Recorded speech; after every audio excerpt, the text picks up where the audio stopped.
புதுச்சேரியில் செயின் பறிப்பில் ஈடுபட்ட கொள்ளையனை கைது செய்த போலீசார் அவனிடம் இருந்து 6 சவரன் தாலி செயின் மற்றும் 6 லட்சம் ரூபாய் மதிப்புள்ள உயர் ரக இருசக்கர வாகனத்தை பறிமுதல் செய்து நீதிமன்றத்தில் ஆஜர்படுத்தி சிறையில் அடைத்தனர்.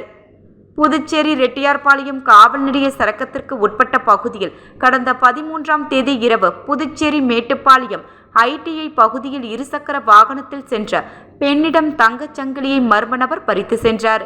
இதுகுறித்து பாதிக்கப்பட்ட பெண் ரெட்டியார்பாளையம் காவல் நிலையத்தில் அளித்த புகாரின் பேரில் போலீசார் தனிப்படை அமைத்து செயின் பறிப்பில் ஈடுபட்ட கொள்ளையனை தேடி வந்தனர். மேலும் செயினை பறித்த பகுதியில் இருந்த சுமார் 250க்கும் மேற்பட்ட CCTVயை ஆராய்ந்தனர்.